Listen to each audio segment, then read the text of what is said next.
Lagi nyo tangkilikin ang Grab drivers, lalo sa mga drivers natin. So mababait naman yung mga Grab driver natin, kaya pakisamahan nyo lang mga drivers, lahat ng mga kapwa ko driver. At siyempre kami ay mga mababait naman, maglilingkod kami para sa inyo. Huwag nyo lang kami awayin kasi wala kami magagawa talaga, kasi naghahanap buhay lang kami.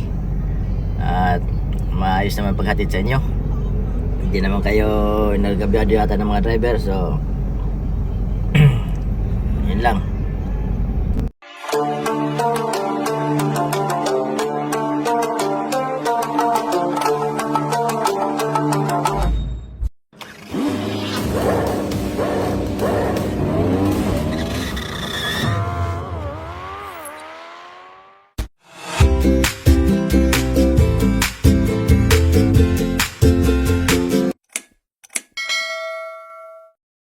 Magandang hapon sa atin lahat. Magandang araw at bagong araw, panibagong vlog na naman ang Kuya Ambaw. So ang vlog natin ngayon for today's bibiyahe sana si Kuya Ambaw, o hindi naman sana, talagang bibiyahe talaga tayo. So bibiyahe tayo ngayon sa araw nito, araw ng Huwebes. So tunghayan nyo ang aking biyahe ngayon sa araw nito. So medyo matraffic at nagtambay tayo ngayon kasi mainit. At yun lang.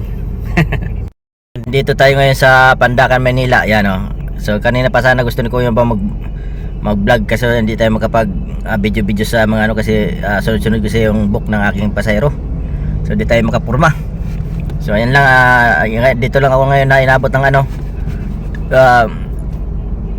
pagkakataon na mag-vlog. Yan lang. So dito tayo sa Pandacan, Manila. Yan. Kanina sana marami tayong spot na magandang view sana. Napadaan tayo ng Skyway. So maganda sanang spot yun na video natin. At ikot-ikot na rin ako Makati, airport, MUA. So hindi tayo nakapag vlog kasi busy ang pasahero, kasi kailangan kumayod kasi maraming pumasok. So maganda naman biyahe ngayon, at saka kahapon magandang biyahe natin. Kaya sana tuloy-tuloy lang ang book ng mga pasahero natin, at patuloy na pag-suporta at pagmamahal sa mga Grab drivers, na hindi kayo kukupas at hindi kayo mawawala sa aming mga araw-araw na paghanap buhay. At nakatulong na kayo sa amin, nakatulong din kami sa inyo kung saan man kayo naroon, saan kayo pupunta. So may hatid kayo sa paroonan at mapabalik kayo sa pinanggalingan ninyo na maayos. Basta dito lang kay Grab. Ayan. Lagi nyo tangkilikin ang Grab drivers, lalo sa mga drivers natin. So mababait naman yung mga Grab driver natin, kaya pakisamahan nyo lang mga drivers, lahat ng mga kapwa ko driver. At siyempre kami ay mga mababait naman, maglilingkod kami para sa inyo. Huwag nyo lang kami awayin kasi wala kami magagawa talaga, kasi naghahanap buhay lang kami. At maayos naman paghatid sa inyo, hindi naman kayo nagabiyado yata ng mga driver. So yun lang.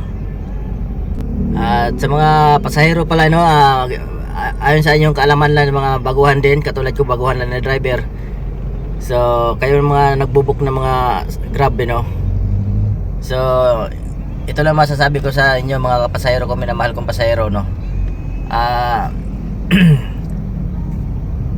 may nakasakay ako sa pasahero, tapos nagrereklamo siya, gusto niya daw i-report yung driver. Tinanong ko naman kung bakit niya i-report, ma'am. So ano mang kasalanan ng driver? So yun ang kasalanan daw ng driver, hindi daw sila pinuntahan, hindi daw sila pinuntahan, kinancel daw. So gusto nilang i-report. So yun naman ay napakababaw lang na kaso yun. Mga minamahal namin pasahero, so mga ganon, napakababaw lang naman na reklamo yan. Kasi bakit irereklamo nyo pa yung driver na hindi kayo pinuntahan? So dalawa lang yan ang ibig sabihin, matraffic or may aberya sa sasakyan. So ganun lang yon. So kung kinancel yan ng driver, so huwag kayong mag-alala kasi ayan naman ay hindi naman mababawas yung hindi naman kayo mababawasan yan. So ang mababawasan yan yung driver, mababawasan ng ratings so ng sa apps niya kasi may ano yan may average kasi kami sa Grab, kaya yun lang, huwag kayong mag-alala, hindi naman mababawasan yan. So dapat ang mga irereklamo nyo lang kung hargabyado kayo talaga. So yun na lang tayo ni Kuya Bong. So katulad ko, huwag nyo naman ako ireklamo kasi wala naman akong reklamo sa inyo eh. Wala akong kasalanan. So yung lang kasalanan ko noon na napaka-arte ng ano ng atin sakay noon pasahero. So nareklamo din ako sa Grab noon yung pagbibideo ko, nagbibideo kasi ko vlogger sila driver vlogger. Nakalimutan ko kasi i-off yung nag-live kasi ako noon. So tinapos ko lang mga ano siguro mga 16 minutes. Tinapos ko lang yung live ko para maging 2 hours.